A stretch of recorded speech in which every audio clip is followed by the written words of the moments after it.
YouTube decided to start taking money from Camelot. Like, you know, people talk about my channel's under attack. Like, this is actually his channel's under attack. You can see here that every one of these peaks is about $500. Like, this line here is about $500. So you can see here, every time he streams, he makes about $500 because he's got like stream goals, and he's got a couple really generous donators or something, or maybe not as generous as they could have been. But then something weird started to happen. Is he was being taxed. Yeah, unlike my streams, which are tax-free. So this is almost never seen. This is the YouTube studio. You almost never see negative money days. You can never have content so bad that YouTube charges you for it, you know. But so what's happening here is, well, there's a variety of things that can happen, but the most common, and what seems to be the case in this one, is this is from Super Chat chargebacks. But there's a little bit of an interesting story here, and we're going to have to wait and see how it plays out. But anyway, so Camelot says, "Hey Team YouTube, why is YouTube suddenly charging me $100 a day? I have never seen negative earnings and they're hitting every day now." Now, chat, do you think it's going to get worse or better for Camelot as we go through this? They've charged me nearly $1,000 in the last 2 weeks. I have no idea what's going on. Please share this. I'm not Charlie. That's like most critical. If this goes unfixed, I'm done. More data. And we can see here, like this, first of all, Camelot, for having a stream with like 200 people or whatever, he makes a lot of money on streams. Like, holy shit. That is actually like not a knocking out. And by the way, even though I am going to make fun of Camelot later for being an idiot, I'm on his side on this case where the YouTube should not be doing this. Like, they should not be taking money away from people. Even if, well, we'll get into what's happening, but like, surely it can't get worse, right, chat? But at least now it can't get much worse. But it did get worse. So it's gone to the point where Camelot is claiming that YouTube is taking between $10,000 and $20,000 from him. Trucker Rob says, "I'm charging back all of my super chats. Suffer me." Please don't. Now, like the super chat refund, I guess I've got to give you some information on how YouTube works with the payments. So at the very earliest, anytime you pay me, like with the super chat, I will not see that money for about something in the range of like 50 days. Because YouTube pays you the previous month. So right now, like, so Trucker Rob just gave me $10, right? So today is, you know, it's obviously November 20th. Now YouTube pays around the 20th, but this will be paid into December. So I won't see this $10 in my bank account until December 20th. That's the earliest it can come. So I guess about 30 days then. So 30 days is the earliest. So if you want to charge back, and this seems to be the case, is it's chargebacks specifically. If you want to charge back, YouTube has about 30 days to verify that these are like they're authentic, that they're not stolen credit cards, that they're not, you know, the baby stole a credit card and started accidentally typing all the numbers into the super chat machine. I don't know. Camelot's being charged back, allegedly, 120 days, which is insane. Now, it gets worse. It gets much worse for Camelot, as we'll see here. Oh, I gotta unmute it, surely. Hold on a second. Matt Grindle says, "I see you getting $100 super chats, hand over fist. How do you have only $84 of savings? All my disposable income goes towards making." He has $84. How do you have only $84 in savings? So, like, this is what I was gonna say, okay? I think Camelot should not be having his money stolen by YouTube. But also, Camelot is a retard because he only has $80. Now, this man has made $600,000 from super chats. He has $84. Look, and I'm going to say something controversial. I think that Camelot's like racing thing is kind of cool. He gets to drive fast cars. He gets to hang out with Malcolm in the Middle. He gets to be on TV. You know, he gets to be the racing guy. I like the Zoom. I mean, I don't like cars very much. So he gets to do the Zoom. But if you put everything on the line to play with Zoom, then you're a retard. We'll see it. We'll see how this goes for him. King racing work. So here's how it will play out. So, you know, people will kind of understand where I'm coming from. It didn't used to be this way. I used to have a lot of money in the savings account, but basically he used to have a lot of money. I can understand living your dreams. And I know there's a lot of stories where it's like, I put everything on the line to live my dream. And then they're always like success stories, but this is the reality is you put everything on the line. sometimes you fail. Maybe you shouldn't have crashed as much as you did. Like, for fuck's sake, just pay off your mortgage first. Because he's unironically saying that he's going to quit YouTube. He's not going to, by the way. He's going to keep streaming, obviously. He's going to. It's just another wine day. But yeah, you pay off your mortgage first before you get the Zoom. It's that simple. Basically, what happens is I'll get like $300,000 roughly, or maybe a little bit more, or less, or whatever, and then I put that towards racing. And then by the time I get about 6 races from the end of my year, I'll run out of my sponsorship money, because racing's expensive. And if you wreck a car, that's 30 grand. So if you wreck once, you're in the whole 30 grand right there. So how many times did he crash?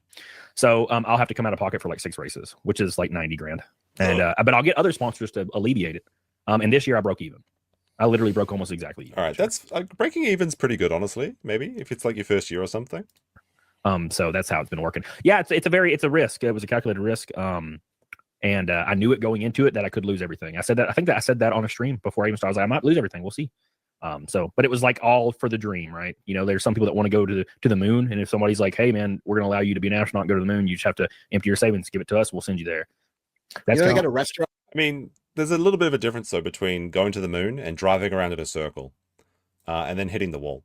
It seems that the person that did the chargebacks is actually one of his biggest pay pigs, and he's making this claim that he got hacked. He's like, well, it's like really bizarre. He says he got hacked, and that doesn't make a lot of sense, because it's like his bank account got hacked, but then he went to the YouTube or the bank app and then specifically refunded all the YouTube super chat credit card things. That doesn't make sense to me. It sounds like a lie. Now, there's actually something that's kind of like a little bit sneaky here that we have to mention, because you don't hear about this very often. And Camelot said that he hasn't seen this in 7 years of doing YouTube or whatever.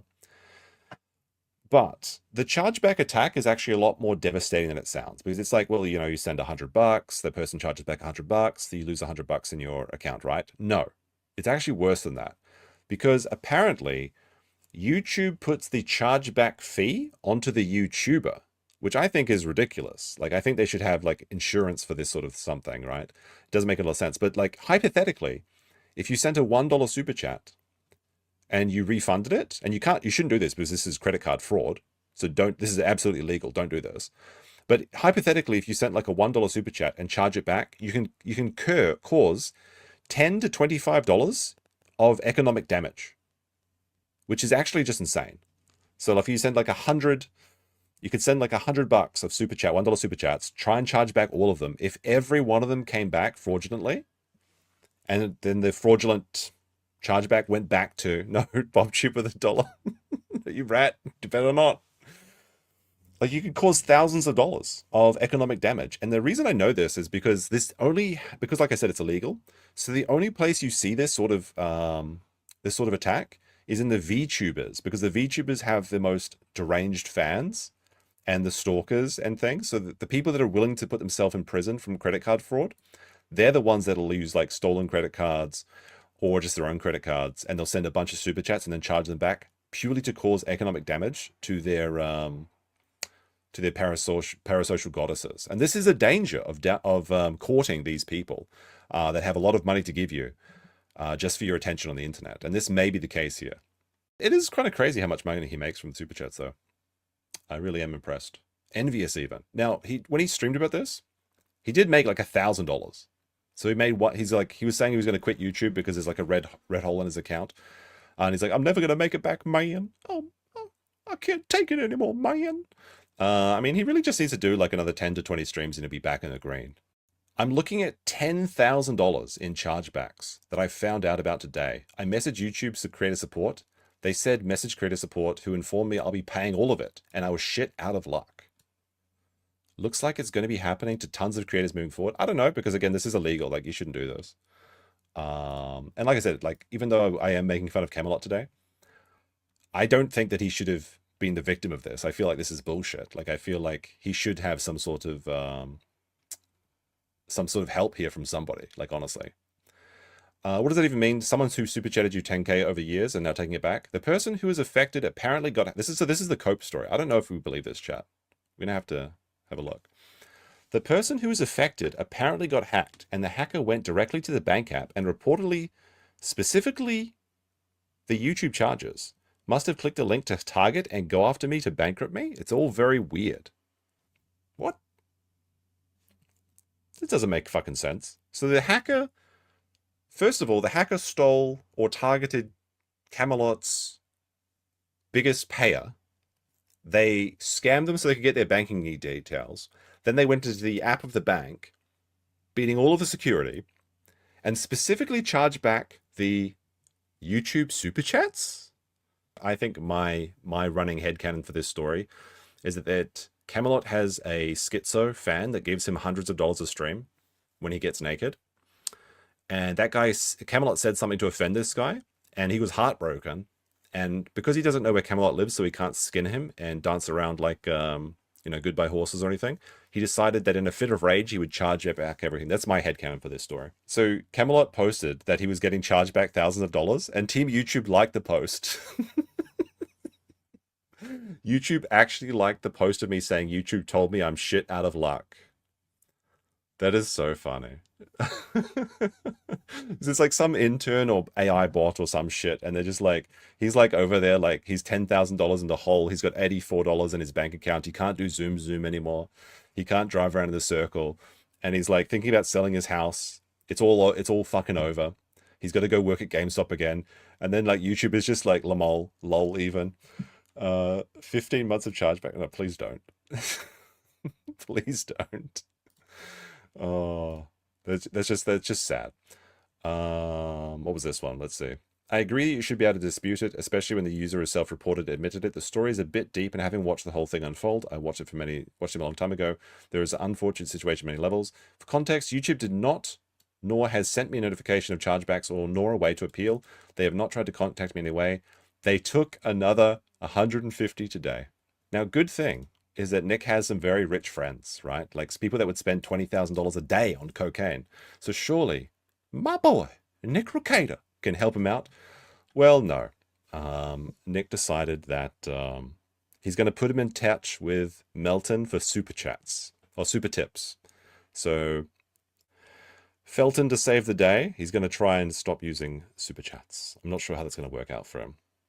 Shame he doesn't have any rich friends. That's unfortunate.